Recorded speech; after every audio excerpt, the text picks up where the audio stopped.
நாங்கள் medical college மருத்துவமனை வளாகத்தில் அம்மா உணவகம் 14 வருட காலமாக இயங்கி வருது. இந்த 14 வருட காலத்தில் 6 மாத காலத்துக்கு பொருள் கொடுத்தாங்க. சம்பளம் இப்போ வரும் அப்போ வரும் இப்போ வரும் அப்போ வரும்னு உங்களுக்கான பண்டு வரவே இல்லை. நாங்களும் பல முறை கேட்டோம், கொடுக்கல. மறுபடியும் கொஞ்சம் காலகட்டத்தில் கொரோனா வந்துடுச்சு. கொரோனா காலகட்டத்தில் பொருள் கொடுத்து எங்களுக்கு செய்ய சொன்னாங்க. அப்போ ஹாஸ்பிட்டலோட இணைஞ்சு செய்யுங்க, ஹாஸ்பிட்டலில் உள்ள மக்களுக்குன்னு இந்த கொரோனா மக்களுக்கு மட்டும் சமைச்சு கொடுத்தப்ப எங்களுக்கு 3 பேருக்கு 7000 ரூபா சம்பளம் கொடுத்தாங்க. அதை நாங்கள் 7 பேர் பிரித்து 3000 ரூபா பண்ணி எடுத்துக்கிட்டோம்.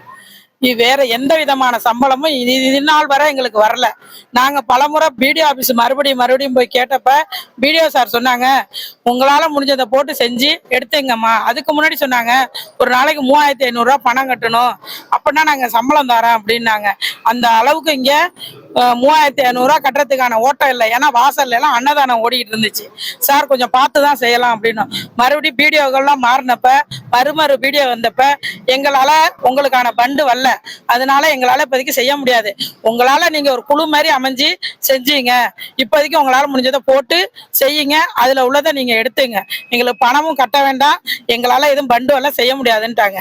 அதே மாதிரி நாங்கள் இது நாள் வரலையும் செஞ்சுக்கிட்டு இருந்தோம். பல முறை மனு கொடுத்து எங்களுக்கு எந்த ரெஸ்பான்ஸும் இல்லை. திரும்ப இப்போ இந்த புதிய ஆட்சியில் இதை மேம்படுத்த சொல்லியிருக்காங்க.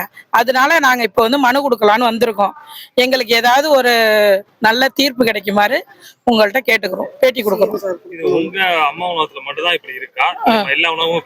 எல்லா உணவகமும் விரிவுபடுத்திருக்காங்கன்னு சொல்றாங்க. ஆனா எங்க உணவகத்துல இதான் நடக்குது. அங்க எதிர ஊராட்சி நகராட்சியில நடந்துட்டு இருக்கு, ஆனா அது ப்ராப்பரா நடக்குதுன்னு சொல்றாங்க. ஆனா நாங்க அதை போய் நல்லா நடக்குது. ஆனா எங்க மெடிக்கல் காலேஜ் மட்டும் ஆரம்பிச்ச நாள்ல இருந்து இது வரலையும் சரியில்லை. ஆமா, 7 பேருக்கு சம்பளம் தரல. அவங்க எல்லாம் என்னன்னு எங்களுக்கு தெரியல. சம்பளம் கொடுக்குறாங்க. அங்க 20 பேர் 12 பேர் அளவுக்கு நடத்திட்டு இருக்காங்க. யூனியன்ல கேட்டாக்கா டீன் ஆபீஸ்ல போய் கேளுங்கன்னு சொல்றாங்க. டீன் ஆபீஸ்ல கேட்டதுக்கு யூனியன்ல போய் கேளுங்கன்னு சொல்றாங்க. டீன் ஆபீஸ்ல கேட்டதுக்கு அவங்க சொல்லிட்டாங்க, உங்களுக்கு இடம் மட்டும் தான் எங்களால கொடுக்க முடியுமோ இல்லையா, சம்பளம் எங்களால கொடுக்க முடியாது.